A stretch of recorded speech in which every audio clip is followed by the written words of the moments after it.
Let's be real for a second. The fitness space at the moment is a little bit crazy. We've gone from being about health and feeling good in your own body to now thinking about who's got the latest GymShark drop, who's got the latest on our active set, what supplement stack you're currently taking, and even gone as far as how many grams of protein you could possibly fit in your overnight oats. And don't get me wrong, I say this because I have been there. When I first started my fitness journey, I was buying the latest GymShark drop. I was following all these 5-day plans, all these workout splits, 3-day lower, 2-day upper. I was gut, all in the name of discipline. And I also thought that that's what my fitness journey should look like and what I should be doing. Because all these influencers I was following, they were looking at some type of way that I was aspiring to look like. So if they're doing it, surely that's how they're getting their results. So why would I not want to follow that? Because, you know, but here's the catch.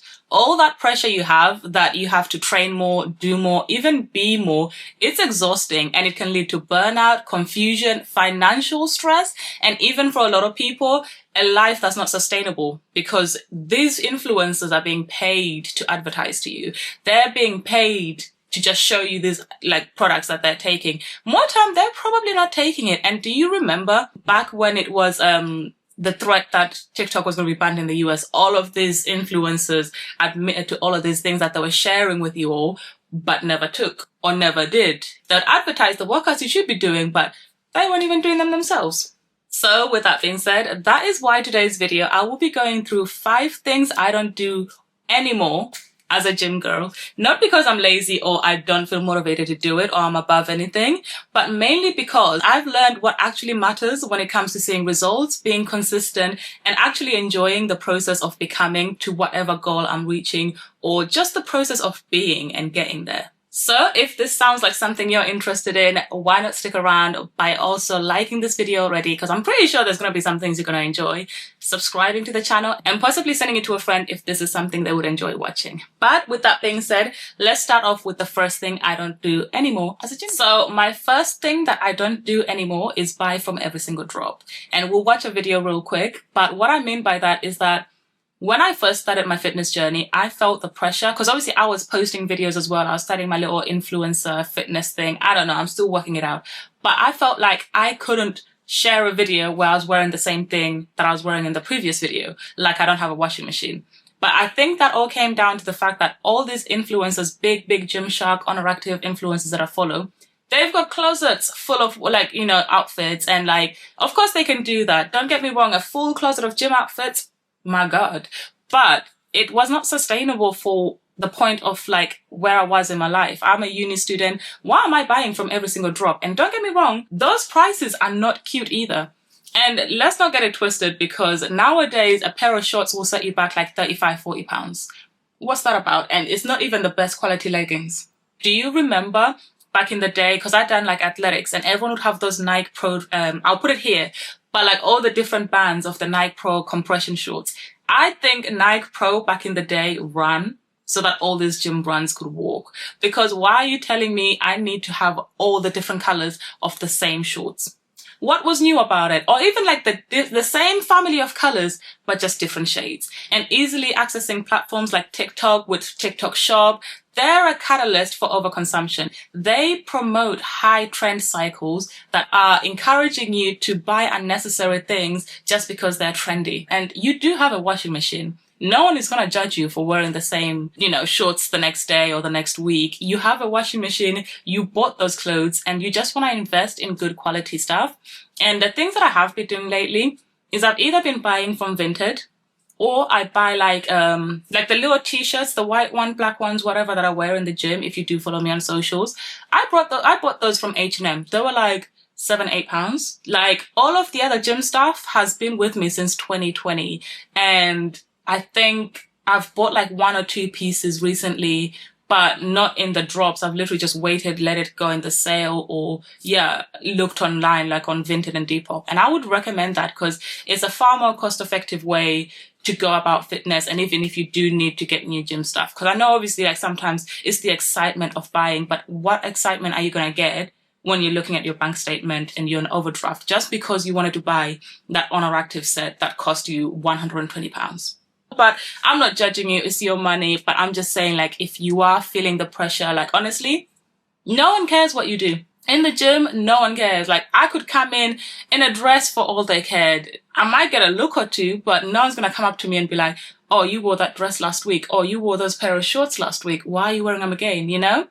But that's one thing I no longer do anymore, buying from every single drop. I would much rather literally go to H&M, get like their basics tees, and then just interchange the outfits. And even if I did buy a set, why don't you just interchange it with other stuff? Because you don't have to have that all put together it girl. I know it's for the aesthetics. I know that is the society we're living in right now. But honestly, it doesn't really matter. No one cares what you do. Just turn up to the gym, do your workout, and that should be enough. Now, the second one is not an I no longer do. I just don't do, period.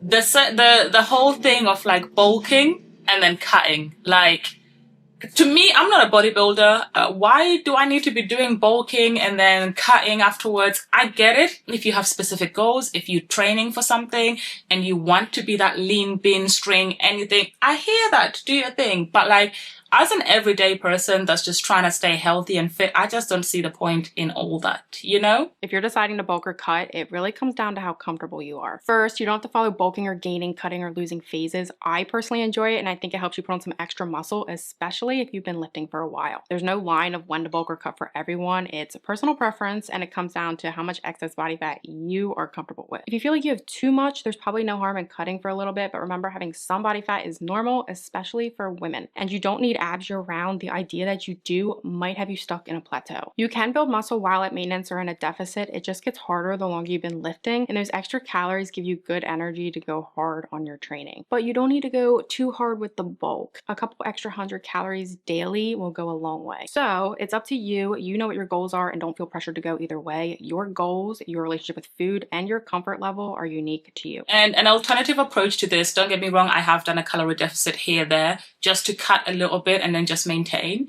And that is, for my goals, what I'm trying to achieve, that works perfectly for me. So if you're just someone, an everyday Joe, Jane, Lucy, whatever, that goes to the gym and you just want to look a certain way, just focus on a balanced diet that supports your training and your lifestyle, and you should be good. That should be enough, surely, right? You can focus on a diet that supports your training without extreme calorie increase or decrease. And you can also prioritize strength training and monitor your progress through other metrics instead of like weight gain, like your strength, how you feel, how you look, if you take progress pictures and all of that kind of stuff.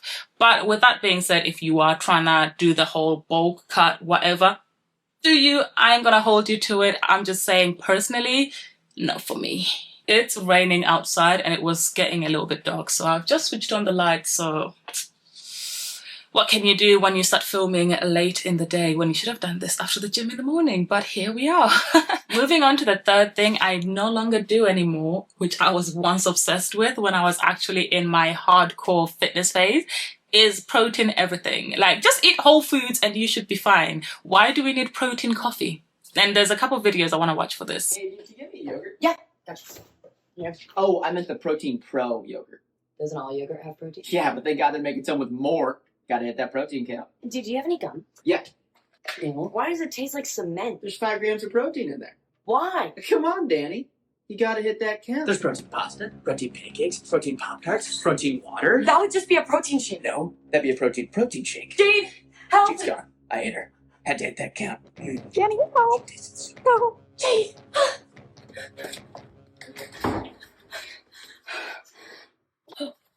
You gotta hit that count, Danny. How's that count doing? Not everything needs Count to protein 1, in it. 2 grams. Danny, it's Brett. Danny, it's okay. It's okay. Come on, bring Thanks, it. Brett. Brett? Great to see you, good friend, girl. Oh, what's up, Jake? What's up, Brett? Like, it's been too long. They're hanging out. Nah, that was funny. But like, you've even got high protein cheese. Like, what is that about? Like, I get wanting to hit your protein goals, and this is what everyone's on, you know, the what I eat in the days. That's why I never really want to post what I eat in the day, because it feels like people without the education and the background and everything will take that as for is and not change it for their body or their needs, health requirements, and so on, and just run with it. And you got to remember that every person's different. Everyone has their own goals. So that's why me, myself, and I now, I used to catch myself looking at the back of labels. I don't know when was the last time I checked the back of the label now. And I used to do this to be like, oh, This got more protein, less fat? Nope. Okay, switch it. This got more protein, less fat? No. And it just took away the fun of actually making meals and enjoyable. And like, I like to cook, don't get me wrong. And you can make high protein meals that taste good. But it's just like that being on my mind, living rent free, high protein this, high protein that. I even found out there's high protein coffee. Why do you need that? I don't drink it, but why do you need high protein coffee? I think that's when you gotta start reassessing and reevaluating life, because coffee has caffeine. It don't need protein. It's already got protein. Not hella, but it's got protein. So what I currently do at the moment to get past this protein everything is I have a variety of protein-rich food like legumes, meat, dairy, nuts into my diet, and that should be enough. And where needed, like if as a post-workout, I will occasionally have like my protein shake or protein smoothie, which I actually have been enjoying lately. As it's like spring and it's sunny, I do enjoy my smoothies because all the fruits are in season and stuff. But I don't have that every day. It's just like after a post-workout that I'd be having it. And then most times I'd be having matcha. But I don't feel the need to put protein powder and whisk it into my matcha. It just gets a little bit crazy. Let me know what you think in the comments. Seeing, like, I saw this video of this guy and he was putting protein in fufu. I don't think our ancestors made fufu and said, one day we need to add a scoop of protein into that. Like, just enjoy the food as is. But again, I do say this as my preference and not advising you to scrap everything. Just do what's right for your body and what you can sustain, because following someone else's diet is not sustainable and it will not give you the results that you want without the adjustments that are needed into it. So the fourth thing I no longer do as a gym girl is change my workouts every single week. Don't get me wrong. When I first started my fitness journey, yeah, I would be changing my workouts weekly. I would be following different influencers' workouts about having the perfect split to grow your glutes, because I know everyone wants to grow their glutes and I am one of those people. So I'd be changing my workouts every week because a new influencer told me this is what I should be doing, or there was another exercise that would be so much better than the previous exercise, and then the following week there'd be a new exercise. And then it kind of gets to a point of like, well, which exercise is enough? Like, you're telling me I should be doing hyperextensions this week, but now you're telling me I should be doing a different exercise, isolation exercise the following week. So which one is it? And this is the thing that I know will get a lot of people, especially at the early stages of your fitness journey. And I need you to remember this, like if you want to grow any muscle or like even to the point of like getting used to an exercise, minimum 6 weeks in your plan. So for example, in my glute sessions at the moment, I start off with hip thrusts, move on to RDLs, then I'll do my unilateral exercise, whether it is lunges, step-ups, whatever it may be, and then go into my isolation, abductions, light accessory exercise. That's my plan for the next 6 weeks. Now, I'm not going to do this plan for 1 week, then next week come up and decide, you know what, I'm going to do squats, I am going to do kickbacks, I am going to do this and that, because my muscles are going to be confused. And well, girl, last week you had us doing this, you want us to grow, right? And then this week you're doing and recruiting different muscle groups. Slow down. And like, funnily enough, before making this video, I will try and find the video, and the girl in the video, I do follow her. It's so bad I don't know names, but she was basically saying, this is why you don't switch up your exercises every single week. Now, let's say, for example, you wanted to learn French. And you've started taking French classes and you've been going for 1 week, bonjour, comment tu t'appelles, and all of that. Okay, fabulous. Now, you go back, it's week 2, but all of a sudden, you're learning Spanish. How much are you going to progress in your French for that 1 week in comparison to learning it for 6 weeks? That is why we stick to the same gym routine for a minimum of 6 weeks. Preferably more, but a minimum of 6 weeks, because we want to progress. And what I'm basically saying is stop switching your workouts every damn week, okay? Because your muscles are going to be confused. They're going to be like, what the hell are we doing? You're going to be confused yourself. You're going to be like, why am I not growing? Why am I not seeing progress? So stop it. Stick to a plan. If you have the luxury of a coach or you have ChatGPT, there's prompts you can put into ChatGPT to create you your workout plan. You can add your adjustments, and don't feel the pressure.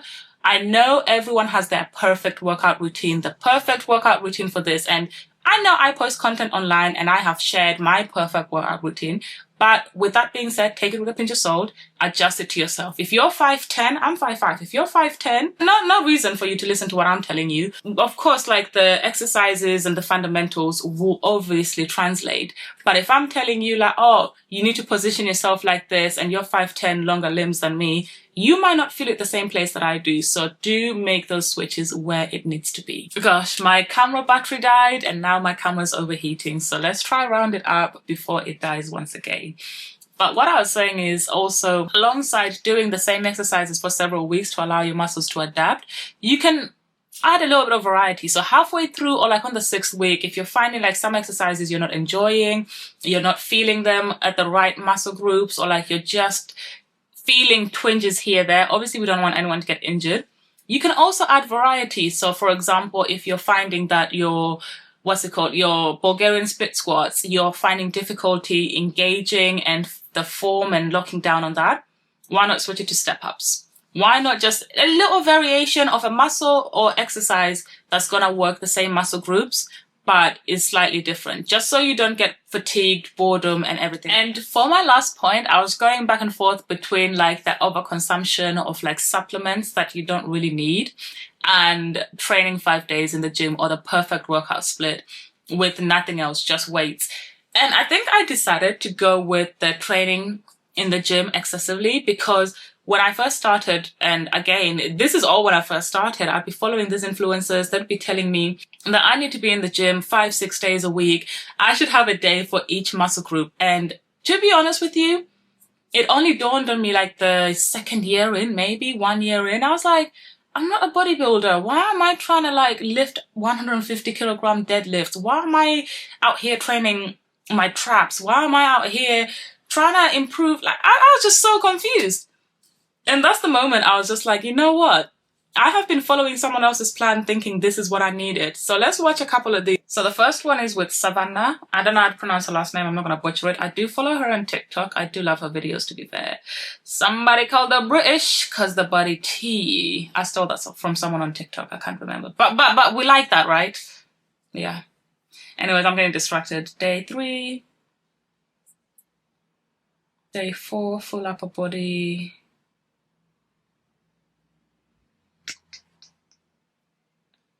How are we going to do a full upper body and then have day 5 another full upper body? Day 6. See, you've lost me already. I don't like to train at the weekend. And then active rest day, but we're going on a run. When is your body relaxing? When are your muscles recovering? And then we're going to watch Marissa's one. I do love Marissa's videos. Like, girl is snatched. Back and buys. I do back and chest. A leg day quad focused. Okay. Chest and triceps. See, again, triceps, I wouldn't really put a day for it. It's an accessory, like it'll get done when I'm doing some sort of deadlift of some sort. Full upper body. Cool. I had one more video, my current workout split. Monday, glutes. Same here.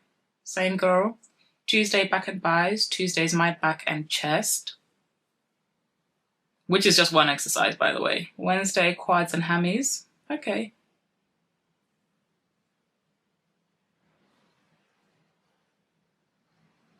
Thursday, shoulders and triceps. See, this is stuff I do not care about. It gets done and worked in different exercises that I do. Back and biceps. Another back and biceps. Does she have 2 back and bicep days? Fair enough, girl. Saturday, glutes. That's the 2nd day she's doing glutes. At least her workouts are spread across, so she's not training the same muscle groups each day. But I'm not really seeing many days for rest, you know? And that's one thing that I love my rest. Don't get it twisted.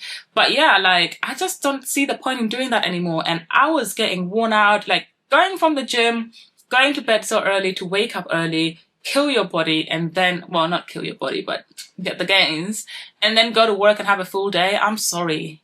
I need like a day to relax. That's why I like my Wednesdays, like my active rest day, because I'll go for a walk in the morning and then do my yoga Pilates. And then Friday is my off day. And then on Saturday, I have my park run. And then Sunday, I'm off again. Like, you know, it's just balancing your lifestyle and what you can do. But of course, most of these influencers, this is their job. So they probably do have the time to be going every single day. But for the everyday Joe, Lucy, and Tammy, we ain't got that time. We've got to work. So I would recommend finding a schedule and a routine that works. So if you're someone who's in the similar kind of journey that I was once on, where you felt like you had to do all these days in the gym and whatnot, try balance your week with a mix of like cardio, strength training, and a little bit of flexibility work. Because I noticed also that I was losing my mobility. Like when I'd raise my arms, like this was stopping me here. Once before I could go up here. So don't neglect your flexibility, and stretching at the end is one thing I will give you for free. And also make sure you're resting in between these exercises. Don't be doing back-to-back leg days. Like you're just torturing your quads, your glutes, your hammies for no reason. If you're going to do it that way, at least have a day's rest in between. So for example, have your lower body day, then an upper body day. Then you could have your next lower body day just to give your muscles a little bit of break and to breathe. Because think about it, your legs work a lot. You're walking a lot, you're running a lot, you're training and killing them in the gym. When are they going to have a rest? Think about that. So yeah, those are the things I no longer do anymore. I don't chase every drop anymore. I'm not in the gym excessively. I'm enjoying fresh air now that it's sunny and a lot more like nicer outside. Fitness does not need to fit the aesthetic. Fitness literally can be simple, sustainable, and still effective. And I'm sorry to be the bearer of bad news, but a new outfit every week will not make you lift heavier. A new workout routine every week or a new supplement will not get you that progress that you think you're gonna get with it. And especially in the fitness space with all the noise about the trends, the latest must-have, the pressure to do it all and be like a 4 or 5 a.m. girl and still have it all to do your meal plans, your work, I promise you, you're probably not the only one feeling all this pressure. I myself have been there, as you have found out from this video, but I do promise there is a smarter and less stressful way to go about this. So with that being said, let me know in the comments which of these you're going to leave behind and what have you been implementing that actually feels good within your lifestyle and your fitness journey. And if you do want more of these, because I do have plenty, comment down below if you do want a part 2 with the little emoji. Yeah, but with that being said, I'm going to leave you right here. Have a good rest of your week. Don't forget to like, comment, and subscribe, and even just say hi in the comments and send this to a friend. Just entertain their evening and all. But I do appreciate all the support. I will catch you on the next one. See ya.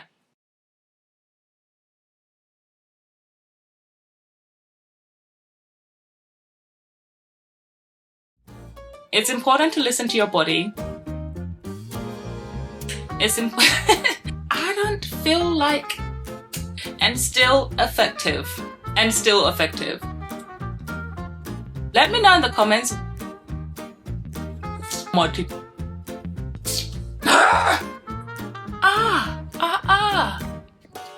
Gee.